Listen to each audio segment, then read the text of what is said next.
ربنا على الظالم والمفتري وابن الحرام والجبار. ايه يا شيخ، ايه يا شيخة، بصوت سعيد صالح في المسرحية. ايه اللي احنا بقينا بنشوفه ده يا ولاد؟ خير يا ولاد، في ايه؟ والله العظيم صحتي ما بقت جايبة. ايه يا جماعة الجبروت ده؟ ايه جبروت امرأة ده اللي احنا شايفينه؟ ده جبروت امرأة في عز زمانها. عارفين المرأة الحديدية لما كنا بنسمع عنها زمان؟ تقريبا كده رجعت لنا تاني. عاملين ايه الاول؟ ايه الاخبار؟ وحشتوني والله من الفيديوهات اللي فاتت. لنا الله في شوف عينينا للمرة المليار، اقسم بالله. يعني كنا زمان كده نسمع عن الادب، عن الاحترام، عن التربية، عن الذوق. يقول لك ده انسان ذوق كده، يعني حتى لو في حاجة مضايقاه ولا بتاع بيجي على نفسه عشان خاطر اللي قصاده. ده كان زمان. لكن دلوقتي لا لا لا لا، الموضوع اختلف تماما. بقى في ناس جبارة، بقى في ناس قوية بعيد عن مفترين زي ما بيقولوا. الاخت الجبارة اللي معانا النهاردة واللي الدنيا كلها قايمة مش قاعدة عشان خاطرها، الفنانة ليلى علوي. خير يا فنانة، أراكي تغيرتي علينا من ساعة ما خسيتي شويتين تلاتة وعملتي شويتين تلاتة نحت على شويتين تلاتة شفط على شويتين تلاتة شد. خير يا فنانة، مالك؟ خير؟ ايه اللي مضايقك؟ ايه اللي مزعلك؟ والله اننا كنا بنتفرج على المهرجان ومبسوطين. هتقولي لي مبسوطة من ايه؟ اقول لك معرفش، بس كنا مبسوطين. هو يقول لك اي مهرجان للفنانين لازم عامة الشعب تبقى مبسوطة من ايه؟ ما تفهموش. ما علينا يا جماعة. على غرار احمد عبد العزيز لما اتخانق مع المعجبين بتوعه اللي كانوا عايزين يتصوروا معاه ورفض يسلم كده وقرف عليهم تقريبا يعني. هو بيستحمى كل ثانية والناس دي بتستحمى كل يوم، فبالنسبة له هو كان حاجة مقززة ان هو يمد ايده ويتواضع ويسلم على المتابعين. لا متابعين ايه؟ المتابعين دول بتوعنا احنا، على جمهوره. ما مرضيش. عارفين عادل امام في المسرحيه فتحت بطيخه لقيت بذر قرف ده قوي قوي، هو عمل كده، قرف قوي قوي قوي انه يسلم على جمهوره اللي جايين يجروا عشان يتصوروا معاه. رفض وقرف ويعني زق الواد كده وقال له شيل ايدك، شيل ايدك من عليا، البدله لسه جديده. والله انا كنت شايفاها من ايام الثلاثينات، بس ما علينا مش مشكله. احنا اللي عملنا في نفسنا كده. ارجع واقول لكم، احنا اللي بنعمل في نفسنا كده.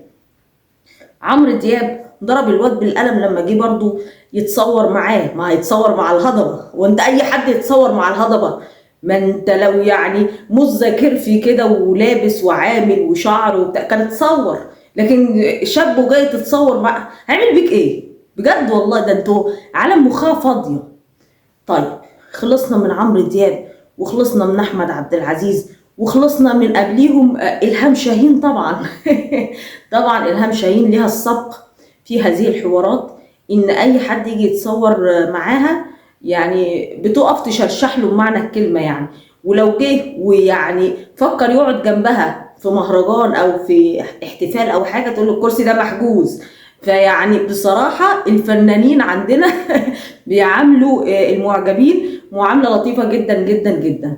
غير طبعا قبل كده شفنا محمد رمضان لما ضرب الواد بالقلم والواد رد له القلم قبل كده، لما قال لك ده قال لي محمد حمضان واحنا مشيناها. يعني في كذا فنان بصراحه ليهم السبق في المواضيع دي. هو ايه اللي حصل يا ولاد؟ في ايه؟ والله ان بدريه طلبه كده شكلها عندها حق لما طلعت قالت لكم الفنانين اسيادكم، وقبليها سماح انور. ايه يا جماعه نظره التعالي والدونيه اللي انتوا بقيتوا باصين للجمهور الغلابه بيها ليه؟ ان شاء الله في ايه؟ ليه؟ ما هو لولا الجمهور ده، لولا ان انتوا بقيتوا فنانين ومتشافين ومعروفين ويعني بيدفع لكم بالملايين، مش احنا برضو اللي عملناكوا؟ ولا انا فاهمه غلط؟ ما هو فنان من غير جمهور ايه لازمته؟ ما هو محدش بيشوفه، ما هو ما بيحققش ايرادات.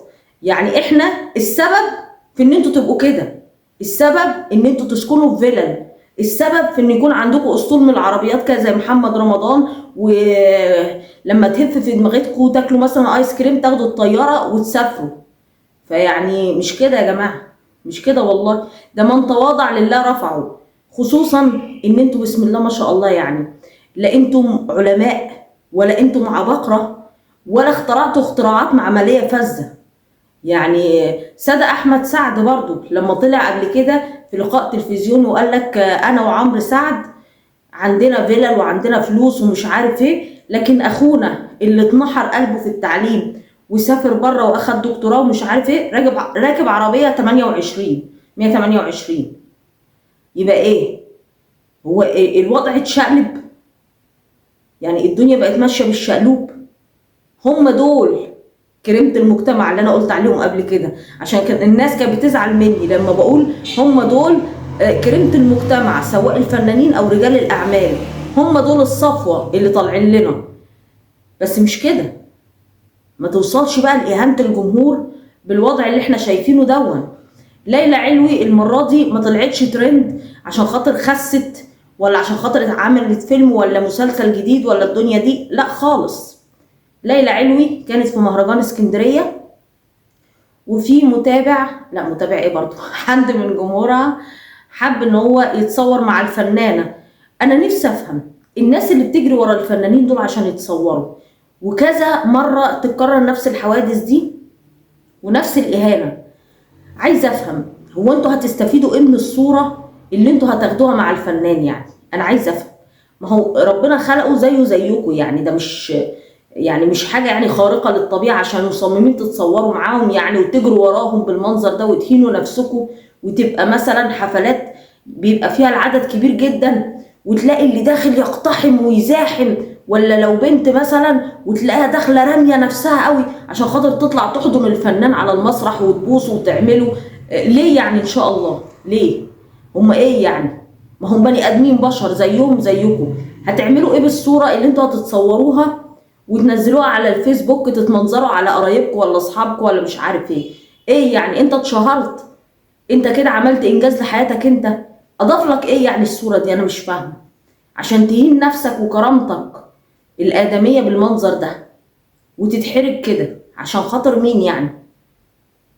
أنا شايفة إن الفنانين مش بس هم اللي عليهم إن هم يتحاسبوا على التصرفات دي، أنا شايفة كمان إن الناس العادية كمان. ليه أنت اللي بتهين نفسك بصراحة؟ لما تطلع واحدة زي بدرية طلبة كده كانت آخرتها يعني ولا كبرها مديحة حاتم من القاهرة، تجروا وراها عشان تتصوروا وتعملوا، وفي الاخر تقول لكم الفنانين اسيادكم واحنا مش محتاجين فلوس، انا قاعده بفيلتي في الساحل. عندها حق، عندها حق. احنا اللي عملنا للفسيخ قيمه، احنا اللي حطينا العيش على الارض وحطينا الجزم في الفترين زي ما قلتها لكم قبل كده. ما اديتوش حد اكبر من قيمته او اكبر من حجمه. هو في الاخر فنان. فنان يعني ايه؟ يعني يعني دوره ان هو يمثل ويسعدك بس، مش اكتر من كده. يعني هو اللي في خدمتك مش انت اللي في خدمته. هو اللي محتاجك، محتاج الايرادات والفلوس اللي انت هتدخل مثلا تدفعها في تذكرة السينما عشان هو يقبض. محتاج منك ان انت لما يطلع في التلفزيون تتفرج على مسلسلاته عشان تحقق نسبة مشاهدة عالية جدا وهو برضو يقبض. فهو اللي محتاجك مش انت يعني، مش للدرجة دي. الفنانة بقى ليلى علوي واللي عملته برضو للمرة المليار اهو، فنانة بنفس الوضع مع معجب جاي يتصور معاها، وقفت بكل غرور وكبرياء قالت له اتفضل صور، وهي عاملة كده يعني بصوا نظرة قرف، اتفضل صور خلصني، وعاملة كده. ومع ذلك الشاب صور. يعني ده انا لو منك او لا تغور الصورة. يعني مش فاهمة وقفت تصور بتعمل ايه يعني بالصورة؟ انا مش فاهمة. الموضوع ما انتهاش عند كده. جاية بتمشي كان في صحفي من ذوي الهمم، يعني عنده إعاقة في رجله، جاي عايز يصورها هو كمان.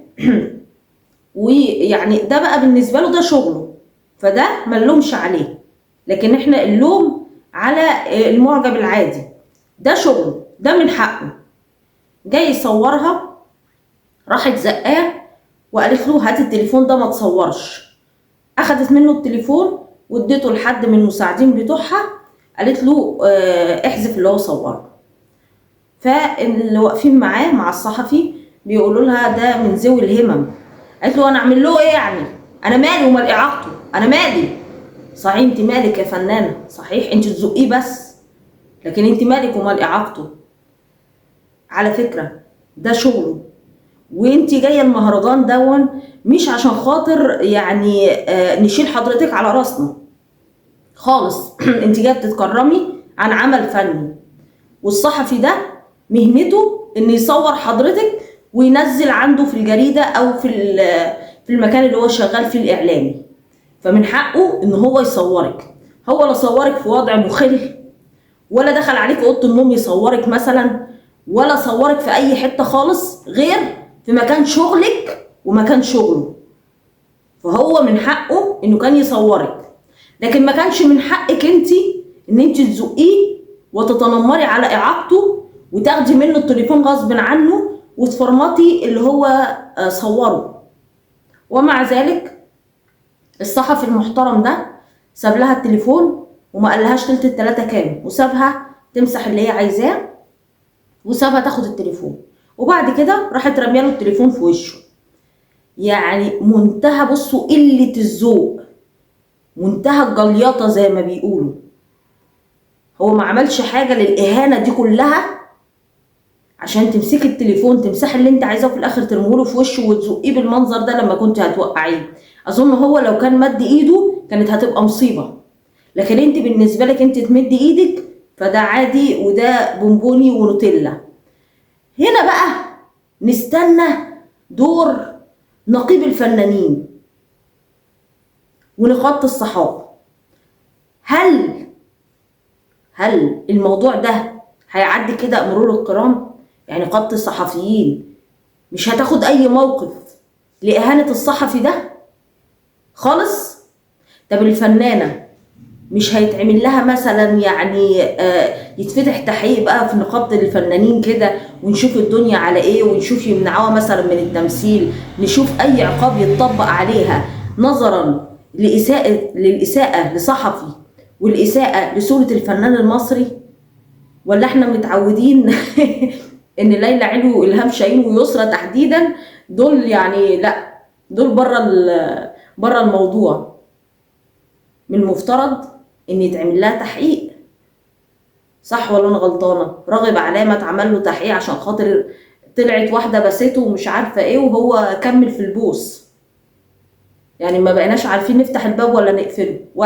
واحد يكمل في البوس والتانيه تزق الفنانين. بسم الله ما شاء الله، بقى في بلطجه يا جماعه عندنا والله العظيم. يعني لو كان احمد عبد العزيز اتحاسب على اللي عمله، لو كان عمرو دياب اتحاسب على اللي عمله، لو كانت بدرية طلبة اتحاسبت على تصريحاتها اللي هي قالتها وقبلها سماح أنور، ما كانش، ومحمد رمضان برضه، ما كانش الكلام ده اتكرر كل شوية عندنا. ما كانش كل شوية نشوف فنان طالع متعجرف كده وبيضرب في الجمهور. دي مصيبة. فين عقاب الناس دي يا جماعة؟ فين عقاب الناس دي؟ وارجع واقول برضو احنا اللي بنعمل في نفسنا كده.